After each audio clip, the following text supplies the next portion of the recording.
I don't think we ever came to the Dniester. The demarcation line also ran along the Bug, and some areas east of the Bug were all the areas which were mostly inhabited by Ukrainian and Belarusians. During the time between the two wars, the areas called Western Ukraine were always unhappy about being part of Poland. There were quite a lot of riots. There were also Polish inhabitants living in that area, either as owners of estates or in towns like Lviv. After the Russians came, according to the agreement, it was still possible in this area to pay for everything in Polish money, in Zlotys. This is also quite important for the story I have to tell. As I said, we left on the 12th of November. My new wife, Helena, whom we later will refer to only as Helena, my brother, and I. I don't remember exactly where the crossing point was at that time. Maybe in some historical documents one can find the site. I think it was perhaps near Mirov, on the western side of the Bug. There was another town on the other side from which you could take a train to Lviv. The area I am talking about was somewhere in the middle, between Brody and Lviv. The travel by train was not eventful. When we reached the crossing point sometime in the afternoon, we went into the checkpoint managed by the German army. As I said before, the German army at that time was not the same as later on when the SS was overwhelming them And deprived them of any ability to act on their own. At that time, the army still consisted of various conscripted people with different ideas about what was right and wrong. This was confirmed at the checkpoint, which was managed by a German officer. Of course, we didn't know who he was or what he represented, but he seemed to be part of the German intelligentsia, an educated person. When we came to the point, there were already a lot of people there being checked. We had to wait quite a long time. After some time, the officer suddenly came in and asked whether anyone spoke French. Nobody answered except Helena. She said she spoke French. I was very afraid that something wrong would come of it because he asked her to come with him into another room. But after some time she appeared again and told me that the officer had given her some money, jewelry, and other things that belonged to people who had been examined before. He asked her to give these things to their owners when they crossed to the other side of the Bug. After a long wait, and after being checked, we were transferred by boat to the other side of the river. Whether we were checked by the Russian army on the other side, I do not remember. But I remember that we took a train to Lviv, and when we arrived it was already very late. I knew where to go because I had communicated beforehand with friends from the University of Warsaw who were already in Lviv. We went to the dormitory of Lviv Polytechnic. When we arrived, we asked for our friends, who at that time were already there and were part of the organizing committee for people coming from Warsaw. We got a place in one room together with another couple whom we didn't know. They were from the Warsaw Polytechnic and had transferred to Lviv earlier than we did. The place was very small, just one room. All amenities were in the corridors. My brother was not a student, so he couldn't stay with us.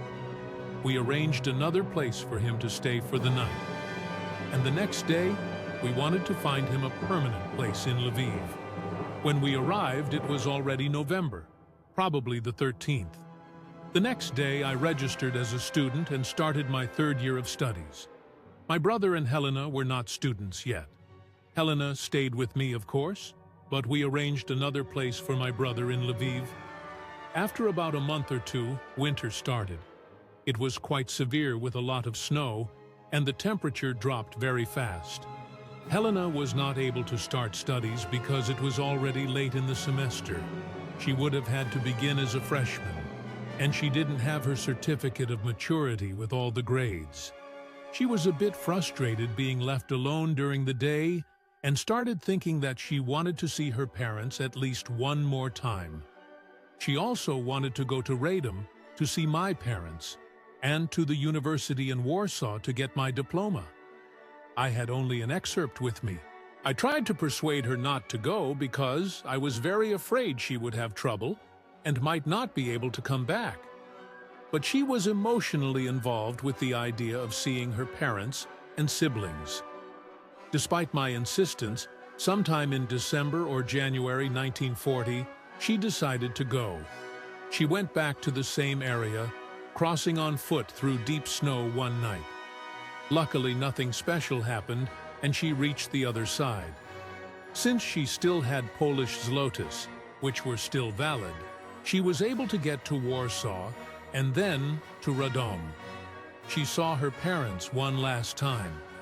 After maybe a month, when I was becoming very unhappy that she had not returned, the person with whom we lived suddenly shouted to me when I came back from lectures, "Helena's back!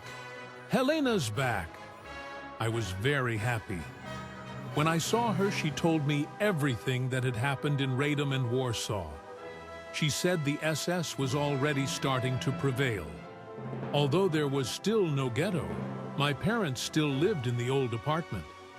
She brought photographs of my parents, my sisters, my youngest brother, and my youngest cousin who was staying with the family. She also brought quite a large number of things. I wondered how she managed it. One thing that helped later was that she wrapped a comforter around herself so she looked pregnant. When she came back to the river crossing, she had to go through deep snow again. From both sides, she suddenly heard the sound of gunfire. She changed direction a bit, put her head low, and somehow avoided the shots and reached the other side. But she came to a very steep place and couldn't get out. In a frenzy, she started calling for help. Luckily, a peasant lady came out from her house with a light because she was going to feed the cattle. She heard the call, came to the place, and helped Helena out of the river and brought her to her house. Soon afterward, a guard of soldiers came to check if there was anyone undesirable there. The lady said Helena was her cousin and that she was pregnant.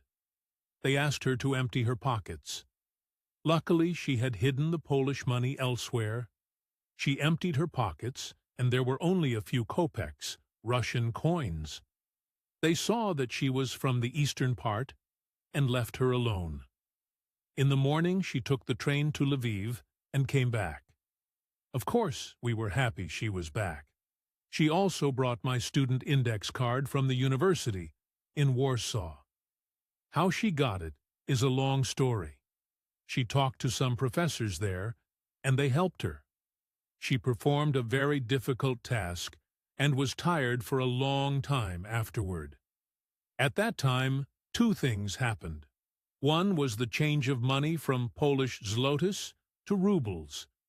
The other was the regulation that everyone had to get a Russian passport, in this case a Ukrainian one, but still a Russian passport. Helena and I could get it because she was the wife of a student, but my brother could not. So he decided to leave Lviv and go to Vilno, now Vilnius, which at that time was still mostly a Polish town. I knew a group from Radom there who were preparing to emigrate, and I suggested he join them. I don't know whether he did, because later I found out he came, left, and started living on his own. This later brought tragedy for him. I couldn't convince him not to live by himself, because I was afraid something unforeseen might happen. But it was to no avail. Then came the change of money. We lost whatever Helena had brought. We could exchange only a little. We didn't have enough except for my stipend from the school. After some time, someone suggested that Helena start knitting sweaters. She didn't know how, but she learned quite fast. The sweaters were bought by the wives of Russian officers. Together with my stipend, she earned enough to live on. We could still contact our families by letter, and we were able to send them packages, mainly food products, which luckily arrived in Radom. Life went on for some time uneventfully, until I am tired now, and I will continue shortly.